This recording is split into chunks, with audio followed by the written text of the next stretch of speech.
Next question ये कहना चाह रहा है कि to prove that if m less than n d m over d x m यानी m time differentiation of Hermite polynomial is equal to 2 की power m into factorial n divided by n minus m का factorial into H N minus m x. Okay, आपको ये proof करना है। We know that हमारे पास जो formula होता है क्या होता है रिकरेंशिएशन का भाई? वी नो दैट फार्मूला होता है बेटा H dash N x is equal to 2n into H N minus 1 X. ये रिकरेंशिएशन फर्स्ट होता है। क्लियर है ना? कोई दिक्कत तो नहीं है। मैंने इसको डिफरेंशिएट किया, differentiate with respect to X. किसको डिफरेंशिएट किया? फर्स्ट इक्वेशन को। ओके, तो इधर ये हो जाएगा डी ओवर डी एक्स,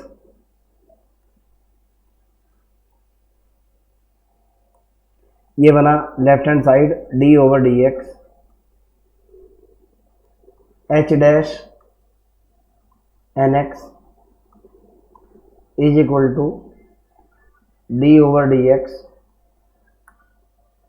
ये हुआ 2n h N minus 1 x.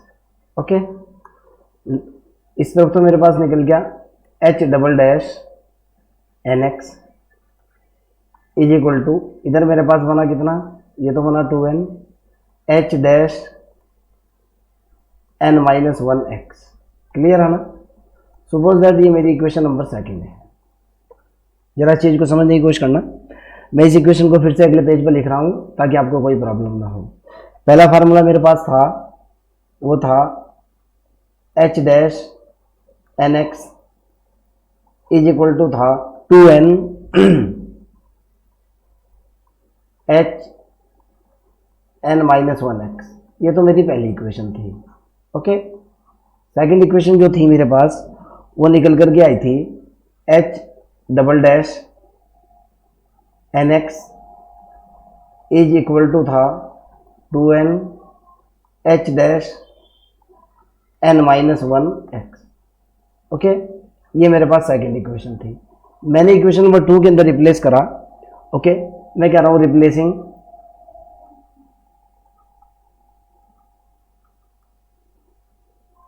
n is equal to n minus 1 in first equation. First equation के अंदर n is equal to n minus 1 डाला, जो कि मेरे पास निकल करके आया h डैश, ये हुआ n की जगह n minus 1 x is equal to 2 into n की जगह मेरे पास वैल्यू की निकल करके आई n माइनस के 1, जो मैंने रिप्लेस की। ओके, और ये हो गया कितना भाई? h n माइनस के 2 एक्स। क्लियर है ना? मैंने यहाँ रिप्लेस किया इस फार्मूले के अंदर। ओके, सपोज दैट ये इक्वेशन नंबर ए है। अब ये वाली जो वैल्यू है वो मैं इक्वेशन नंबर सेकंड के अंदर पुट कर रहा हूं। मैं कह रहा हूं putting value of h dash n minus 1 x किसके अंदर पुट कर रहा हूं? In second equation. जैसे मैं सेकंड इक्वेशन के अंदर ये वैल्यू पुट करूंगा, ये मेरे पास बन जाएगा बेटा h double dash N x is equal to कितना बनेगा भाई? ये 2n तो है ही, ये तो हो गया 2n, पहले वाला स्टेप तो है मेरा 2n इंटू ये वाली वैल्यू मेरे पास निकल करके आई 2n माइनस 1, ये हो गया 2 इंटू ये हो गया n माइनस के 1। ओके, और यहां से मेरे पास बना एच एन माइनस के 2, इसके गुणा में कितना आया? एच एन माइनस के 2 इंटू ये तो x तो है ही, फंक्शन ऑफ x। क्लियर है ना? अब इस वाली इक्वेशन को मैं अगले वाले पेज पर देखता हूँ मेरे पास क्या निकल करके आता है। यानी मेरे पास एच डबल डैश की जो वैल्यू निकल करके आई, h double dash N x की जो वैल्यू बनी, ओके, वो कितनी बनी? ज़रा ध्यान से देखो। हाँ, जब मैं इसकी गुणा करूँगा ये निकलेगा भाई 2 का स्क्वायर n-1, ये निकला 2 का स्क्वायर,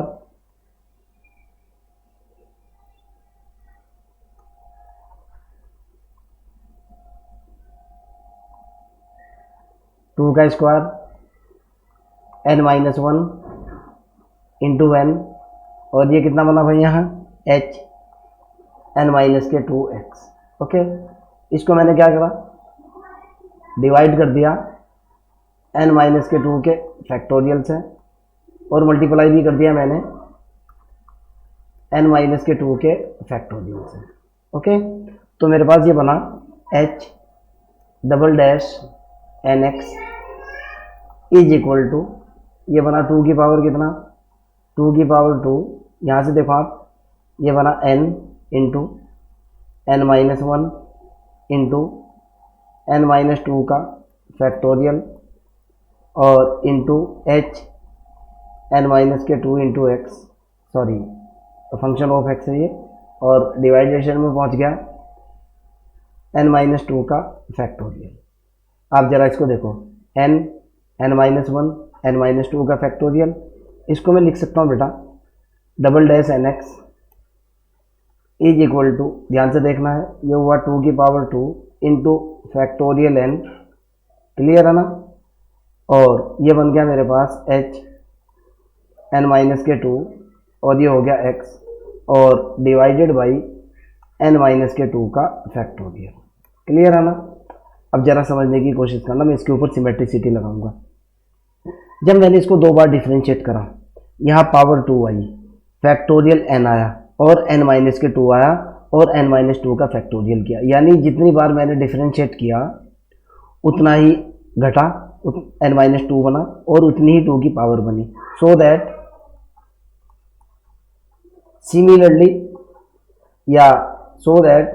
सिमिलरली अगर मैं इसके ऊपर कंसेप्ट लगाता हूँ,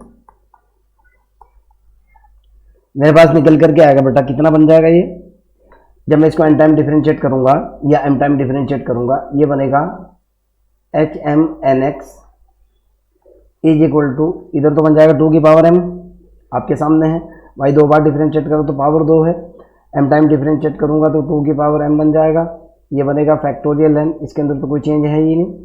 यहाँ कितना बनेगा h n-m।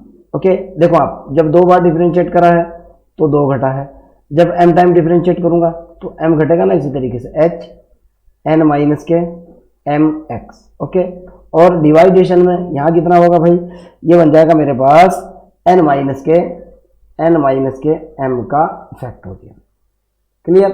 आप चाहो तो एक स्टेप और इसके अंदर जो है ना, इसको फिर से डिफरेंशिएट करके आगे सॉल्व कर सकते हो, लेकिन ज़्यादा सॉल्व करने की जरूरत नहीं है, आप BSc MSc के स्टूडेंट हो। मैंने कह दिया कि सिमिलरली इसी प्रकार जो है ना 4n अगले वाले स्टेप के लिए, यानी n टाइम डिफरेंशिएशन के लिए आपका ये रिजल्ट आ जाएगा, और यही आपको प्रूफ करना था। क्लियर। आपको कोई डाउट हो, कोई प्रॉब्लम हो, कमेंट सेक्शन के अंदर क्वेश्चन को डालिए, I will help you. Bye.